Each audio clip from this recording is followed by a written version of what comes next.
So hey guys and welcome to another video of my channel. और अगर आप Ant Man and the Wasp Quantumania के post credit scenes, mid credit scenes के बारे में सब कुछ जानना चाहते हो तो आप बिल्कुल सही जगह पे आए हो।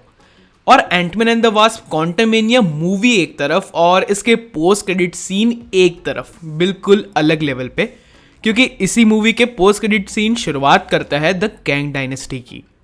एमसीयू को बहुत टाइम से एक स्ट्रॉन्ग विलन की नीड थी जो कि नेमोर के बाद कैंग की फॉर्म में पूरी होती है। क्वांटमेनिया पूरी मूवी ही एंटमैन की कम और कैंग की ज़्यादा लगी और कैंग के परफॉर्मेंस को हर कोई अप्रिशिएट कर रहा है। और पोस्ट क्रेडिट सीन में जो हमें दिखाया गया वो कैंग के कैरेक्टर डेवलपमेंट को एक अलग प्लेन पे लेके जाता है।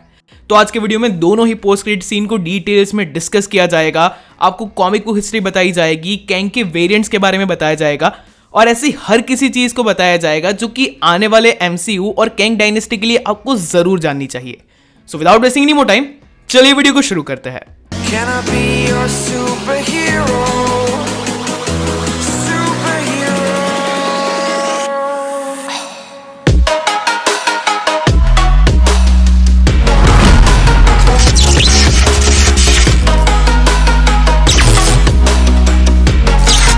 और हाँ, वीडियो को शुरू करने से पहले वीडियो में स्पॉयलर्स हो सकता है, तो अगर आपने अब तक मूवी नहीं देखी, mid credit post credit scene नहीं देखा, तो पहले उसे देख लीजिए, फिर वीडियो को देखिए। और अगर आपको ज़्यादा ही चुल है तो वीडियो को कंटिन्यू कर सकता है। सबसे पहले आता है एंड क्रेडिट सीन के ऊपर, क्योंकि Ant Man and the Wasp Quantumania का एंड क्रेडिट सीन सीधे सीधे कनेक्ट होता है लोकी सीजन 2 के साथ। इस मिड क्रेडिट सीन में हम देखते हैं कि लोकी एंड मॉर्बियस एक पास्ट की जगह में, यानी कि 90s के एरा के किसी टाइम में एक थिएटर में बैठा है जहां पे कैंग का ही एक वेरिएंट टाइम के बारे में एक्सप्लेन कर रहा होता है काफ़ी इंटरेस्टिंग तरीके से, और उस वेरिएंट का नाम बताया जाता है विक्टर टाइमली। अब ये सीन बहुत इंटरेस्टिंग इसीलिए है क्योंकि विक्टर टाइमली का रेफरेंस सीधा सीधा कॉमिक बुक से लिया गया है। कॉमिक बुक में विक्टर टाइमली कैंग का ही एक वेरिएंट होता है जो कि प्रेजेंट डे में अवेंजर्स को हराने की कोशिश करता है, पर वो कामयाब नहीं हो पाता। इसीलिए वो 90s में जाता है, अपना नाम विक्टर टाइमली रखता है, अपनी टाइमली कॉर्पोरेशन नाम की एक कंपनी बनाता है, एक सिटी का मेयर बनता है और धीरे धीरे रोबोटिक्स और टेक्नोलॉजी के ऊपर काम करना शुरू करता है। वो चाहता है कि वो एक ऐसा स्ट्रॉन्ग बेस बना पाए जहां पे आगे जाके 100 साल बाद वो अवेंजर्स को डिफीट कर पाए। और यही विक्टर टाइमली का पूरा कंसेप्ट है। विक्टर टाइमली कभी एज नहीं होता, तो बार बार इस तरीके से प्रिटेंड करता है जैसे कि उसकी डेथ हो गई हो और फिर उसका जो सन है वो बिल्कुल उसी के जैसा दिखता है। यानी कि एमसी की कॉमिक्स में आपको विक्टर टाइमली जूनियर या विक्टर टाइमली द थर्ड ऐसे कंसेप्ट देखने को मिलेंगे जो कि और कोई नहीं, यही स्टेज पे दिखने वाला बंदा है। चलो अब बात करते हैं मिड क्रेडिट सीन की, क्योंकि mid credit scene mind blowing था। यहाँ पे हमें कैंग के 3 वेरिएंट्स दिखाया जाता है। अब ये तीनों वेरिएंट्स एग्जैक्टली कौन है उसे बताना थोड़ा सा मुश्किल है, पर इसमें से जो मेन बंदा था जो कि काफ़ी बॉसी वाइब दे रहा था, जिसकी स्किन भी डार्क थी, वो बंदा है आई गेस इमॉर्टस, कैंग का एक ऐसा वेरिएंट जो कि टाइम के बारे में सबसे ज़्यादा नॉलेज रखता है। उसके बाद आपने इजिप्शियन वर्जन देखा होगा, तो ये वाला इजिप्शियन कैंग है रामाटुट। अब रामाटुट भी मार्वल कॉमिक का एक बहुत इंपॉर्टेंट कैरेक्टर है जिसके कनेक्शन जुड़ते हैं अपोकलिप्स या फिर मून नाइट के साथ। तो ये कैरेक्टर भी इतना ज़्यादा इंटरेस्टिंग है कि आप सोच भी नहीं सकते। इस कैरेक्टर के बारे में डिटेल में मैं वीडियो में आगे बात करूंगा, पर कैंग के तीनों वेरिएंट्स मिलकर डिस्कस करता है कि आखिरकार द एग्जाइल्ड वन मारा गया, यानी कि कैंग का एक ऐसा वेरिएंट जिन्हें इन लोगों ने निकाल दिया था उस कॉन्फ्रेंस से, उसकी डेथ हो चुकी है। और यहाँ पे ये लोग क्लियरली रेफरेंस दे रहे हैं क्वांटमेनिया के उस कैंग का जो कि एंटमैन के हाथों मारा गया। यहाँ पे कैंग का तीसरा वेरिएंट कौन है उसे बताना थोड़ा सा मुश्किल हो रहा है क्योंकि उसकी आइडेंटिटी इतनी ऑब्वियस नहीं दिख रही, पर ये तीनों वेरिएंट्स मिलकर डिस्कस करता है कि उनका एग्जिस्टेंस अब इस मल्टीवर्स के एग्जिस्टेंस के लिए खतरा बन चुका है, क्योंकि वो मल्टीवर्स की ओर आगे बढ़ने लगे हैं। यहाँ पे वो लोग अवेंजर्स को रेफर कर रहे हैं। और उसके बाद जब मेन कैंग पूछता है कि उन लोगों ने किन किन को बुलाया है, तो बाकी का एक कैंग रिप्लाई करता है कि सबको बुला लिया है। यानी कि यहाँ पे कैंग्स की एक कॉन्फ्रेंस है जहाँ पे मल्टीवर्स के हर यूनिवर्स का कैंग इसका मेंबर है, और अब ये सारे कैंग्स असेंबल हो चुके हैं अवेंजर्स का सामना करने के लिए, और ये बिगिनिंग है अवेंजर्स कैंग डायनेस्टी का। तो अब आने वाले एमसीयू में और पूरे फेज 5 में जब तक अवेंजर्स कैंग डायनेस्टी आ नहीं जाती, हमें कैंग के ढेर सारे वेरिएंट्स देखने को मिलेंगे, अलग अलग वेरिएंट्स जो कि किसी ना किसी टाइम में अवेंजर्स की स्टोरी के साथ इंटरफियर करेंगे और हमें इंटरेस्टिंग स्टोरीज अनफोल्ड होते हुए दिखेगी। और हाँ, अगर आपको लगता है कि कैंग की स्टोरी सिर्फ एंटमैन की स्टोरी, लोकी की स्टोरी और अवेंजर्स के साथ ही कनेक्ट होने वाली है तो शायद आप बहुत गलत हो सकते हैं, क्योंकि कैंग के कुछ इतने इंटरेस्टिंग वेरिएंट्स है जो कि और भी कैरेक्टर्स के साथ क्लैश कर सकते हैं, जिनकी स्टोरी और कैरेक्टर्स के साथ कनेक्टेड है, जैसे कि मिस मार्वल, यंग अवेंजर्स या फिर मून नाइट। जैसे कि रामाटूथ का कैरेक्टर मून नाइट के साथ काफ़ी डीप कनेक्शन रखता है स्टोरी वाइज, तो बहुत ही इंटरेस्टिंग वेरिएंट्स है। और ऐसे ही 5 कैंग के काफ़ी इंटरेस्टिंग वेरिएंट्स के बारे में आगे के वीडियो में बात की जाएगी, तो चलिए उन वेरिएंट्स की बात करते हैं। Number 5, kangaroo. कैंगरू कैंग का एक एनिमल वर्जन है जिसको हमने पहली बार देखा स्पाइडर हैम कॉमिक के इशू नंबर 4 में। हमने काफ़ी सारे सुपर हीरोज़ के एनिमल वर्जन्स देखे हैं, वैसे ही ये कैंग का एक एनिमल वर्जन है। हमने देखा स्पाइडरमैन का एनिमल वर्जन स्पाइडर हैम, और उसके बाद हमने देखा लोकी सीजन 1 में लोकी गेटर, जो कि एनिमल वर्जन था लोकी का, जिसमें हमने एक एलिगेटर देखा था। और उसके बाद कॉमिक में अगर आपको पता होगा तो थॉर का भी एक एनिमल वर्जन है जो कि एक फ्रॉग है, और उसको हम थ्रॉग के नाम से जानते हैं। अब अगर आप ये सोच रहे हो कि ये वाला जो कैंग का वर्जन है हम एमसीयू में कब देखने को मिलेगा या कैसे देखने को मिल सकता है, तो इसका आंसर बहुत ही सिंपल है, लोकी सीजन 2। हमें एक कंफर्मेशन मिली है कि लोकी सीजन 2 में कैंग के काफ़ी सारे वेरिएंट्स हमें देखने को मिलेंगे। और जैसे लोकी का हमें एनिमल वेरिएंट देखने को मिला था लोकी सीजन 1 में, वैसे ही मुझे लगता है कि कैंग का एनिमल वेरिएंट हमें लोकी सीजन 2 में देखने को मिल सकता है, और ये काफ़ी अच्छा चांस है ऐसे वेरिएंट को इंट्रोड्यूस कराने का। नंबर 4, मिस्टर ग्रेफन्स। ये कैरेक्टर फर्स्ट अपीयर हुआ था फैंटास्टिक 4 के इशू नंबर 277 में, और ये इशू रिलीज़ हुआ था नवंबर 1984 में। अब बात करें इस कैरेक्टर की ओरिजिन स्टोरी की, ये कैरेक्टर टाइम स्पेस कंटिन्यूम में ग्लिच की वजह से कैंग द कॉन्करर जो मेन कैरेक्टर होता है उसका एक दूसरा वर्जन बन जाता है, और ये जो वर्जन होता है वो प्रेजेंट टाइमलाइन में कैद हो जाता है और वहाँ से निकल नहीं पाता है। कैंग का ये वाला वर्जन जो प्रेजेंट में अब कैद है वो सोचता है कि उसको एक कंपनी बनानी है, और वो खुद की एक एंटरप्राइज बनाता है जिसका नाम होता है कैंग एंटरप्राइज। और यहाँ पे कैंग का मतलब KANG वाला कैंग नहीं है, यहाँ पे QANG करके एक कंपनी बनाता है वो, जिसका नाम होता है कैंग एंटरप्राइज। अब दोनों का प्रोनाउंसिएशन सेम है तो बस थोड़ा समझ लेना।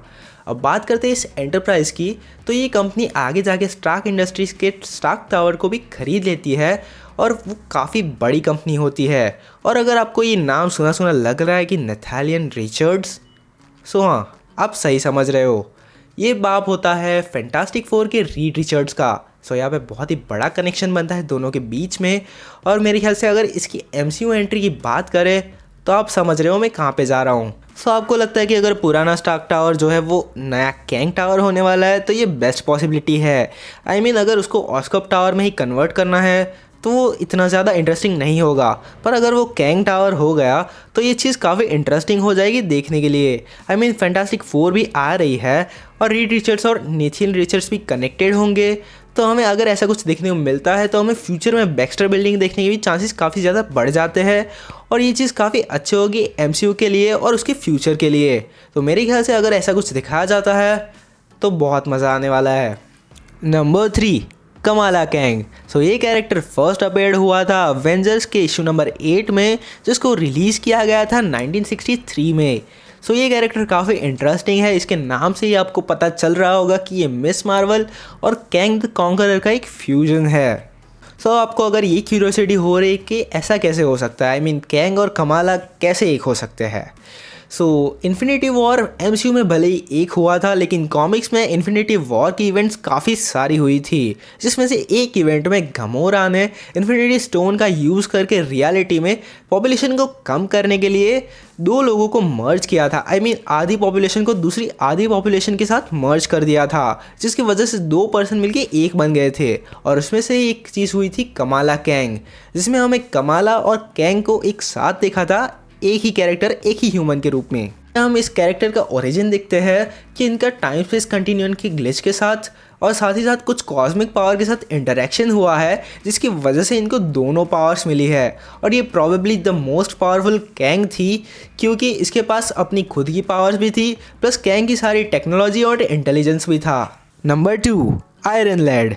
सो ये कैरेक्टर फर्स्ट अपेयर हुआ था यंग एवेंजर्स के इशू नंबर 1 में, जो कि रिलीज हुआ था अप्रैल 2005 में। सो हमने कैंग के विलन वाले वर्जन को तो देखा, अब एक हीरो वाले वर्जन को भी देखते हैं। सो कैंग एक हीरो भी बनता है जब वो 16 ईयर्स का होता है, और इस हीरो का नाम होता है आयरन लैड, और ये यंग एवेंजर्स की टीम को क्रिएट करता है और फिर उनको लीड भी करता है। अब स्टोरी कुछ ऐसी टेक प्लेस करती है ईयर 2016 में, जहाँ पे हम देखते हैं कि 16 ईयर्स का जो कैंग होता है यानी कि नेथेलियन रिचर्ड्स होता है, उसको फ्यूचर से कैंग द कॉन्करर आगे बचाता है, और उसके बाद उसको पता चलता है कि कैंग द कॉन्करर एक बुरा आदमी है जो कि एक विलन है, और उसने यूनिवर्स को तबाह करने की काफ़ी बार कोशिश की है, जिसकी वजह से वो अपने फेथ को रिजेक्ट कर देता है और कैंग बनने से अपने आप को बचाने के लिए वो वहाँ से भाग जाता है।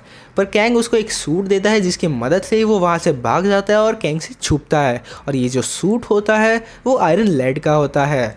आयरन लैड के सूट में टाइम ट्रैवल की भी पावर होती है, जिसकी वजह से वो टाइम में पीछे जाता है पर वहीं पे स्टक हो जाता है, जिसके बाद उसको पता चलता है कि कैंग को फेस करने के लिए उसको अवेंजर्स को रेडी करना चाहिए, और इसकी वजह से वो अवेंजर्स को ढूंढता है पर उसको कोई भी मिलता नहीं है, जिसकी वजह से वो एक यंग अवेंजर्स की टीम क्रिएट करता है जिसमें वो 3 मेंबर्स को पहले इंक्लूड करता है, और उसके बाद हम जिन्हें जानते हैं कैसी लैंग और केट बिशप, उनको भी इंक्लूड करता है। अब इन दोनों कैरेक्टर को हमने देखा है, पर जो पहले 3 कैरेक्टर्स होते हैं उनको अभी तक MCU में इंट्रोड्यूस नहीं करवाया गया है, और आगे जाके कुछ ऐसा होता है कि नेथेलियन रिचर्ड्स और कैसी लैंग के बीच में प्यार हो जाता है, पर अनफॉर्चुनेटली कैसी लैंग की जो है डेथ हो जाती है, जिसकी वजह से जो नेथेलियन रिचर्ड्स होता है वो रोग हो जाता है, और उसके बाद वो एक कैरेक्टर में कन्वर्ट हो जाता है जिसका नाम होता है किड इमॉर्टस, जो कि एक विलन होता है, और यहीं से स्टार्ट होती है कैंग द कॉन्करर की जर्नी। नंबर 1, रामाटूट, जो कि फैंटास्टिक फोर के इशू नंबर 19 में फर्स्ट टाइम अपीयर हुआ था, और ये इशू को रिलीज़ किया गया था अक्टूबर 1963 में। अब बात करें इस कैरेक्टर की, तो ये कैरेक्टर एंशिएंट इजिप्ट में जाता है और वहाँ पर रूल करता है, और ये कैरेक्टर सबसे इंटरेस्टिंग वर्जन होता है कैंग द कॉन्करर का। अब हमने देखा कि आयरन लैड जो है वो आगे जाके किड इमॉर्टस में टर्न हो गया, जो कि एक विलन बनता है। सो ये जो किड इमॉर्टस होता है वो टाइम में पीछे चला जाता है, और वो चला जाता है एंशिएंट इजिप्ट में, पर वहाँ पे उसकी टाइम मशीन क्रैश हो जाती है और वो वहीं स्टक हो जाता है, और फिर वो वहाँ पे अपने आप को रामाटूट नाम से एस्टैब्लिश करता है और इजिप्शियन किंगडम पर राज करता है। कैंग का ये वाला वेरिएंट काफ़ी इंपॉर्टेंट रोल प्ले करता है एंशिएंट इजिप्ट में, क्योंकि एंशिएंट इजिप्ट में फर्स्ट म्यूटेंट जो है वो बॉर्न होता है, जिसका नाम होता है एन सबा नूर, और ये जो म्यूटेंट होता है वो और कोई नहीं बल्कि अपोकलिप्स होता है। और अपोकलिप्स को आप सब जानते होंगे अगर आपने एक्समैन अपोकलिप्स देखी है, जो कि फॉक्स स्टूडियोज़ ने क्रिएट करी थी। सो वहाँ पे जब हमने देखा था कि अपोकलिप्स कैद होता है और उसको वहाँ से आज़ाद करा जाता है, तो वहाँ पे उसको कैद करने वाला और कोई नहीं बल्कि रामाटूट यानी कि कैंग द कॉन्करर था। सो रामाटूट जो होता है वो अपने इजिप्शियन किंगडम के रूल के दौरान काफ़ी बुरे काम करता है, और उनमें से एक होता है कि वो माइथोलॉजी से काफ़ी सारे गॉड्स को हटा देता है, जिसकी वजह से खॉन्शु वहाँ पे बहुत गुस्सा होता है रामाटूट पे। और मेरे ख्याल से अगर हमें मून नाइट के सीज़न 2 में रामाटूट देखने को मिले तो वो शॉकिंग नहीं होना चाहिए। आई मीन सीज़न 2 जो है वो कैंग डायनेस्टी से पहले आने वाला है, ऐसी अभी अभी जस्ट अनाउंसमेंट हुई है, तो मेरे ख्याल से हमें रामाटूट का ये वर्जन कैंग डायनेस्टी से पहले मून नाइट सीज़न 2 में देखने को मिल सकता है। सो हमने मून नाइट के सीज़न 1 में भी देखा था कि काफ़ी सारे गॉड्स को कैद करके रखा गया था। अब मुझे लगता है कि रामाटूट का भी ये काम हो ऐसा हो सकता है कि उसने एंशिएंट इजिप्ट में कुछ ऐसा किया हो जिसकी वजह से इन सारे गॉड्स को कैद करके रख दिया हो। अब पॉसिबल है कि कैंग द कॉन्करर का हाथ इसमें हो सकता है, जो कि सीज़न 2 के लिए इसको एक अच्छा कनेक्शन दे देगा। सो इस वीडियो में इतना ही। अगर बाकी सारे कैंग की बात करने जाए तो ये वीडियो काफ़ी लंबा हो जाएगा, और इवन इन कैंग्स की जब बात की है मैंने, इसमें भी काफ़ी सारी कम इन्फॉर्मेशन मैंने डाली है, क्योंकि सारी इन्फॉर्मेशन कवर करना एक वीडियो में पॉसिबल ही नहीं है। सो अगर आपको ऐसे ही और वीडियोस चाहिए तो लाइक करें, सब्सक्राइब करें और वीडियो को शेयर ज़रूर करें। So thanks for watching guys, see you in the next video.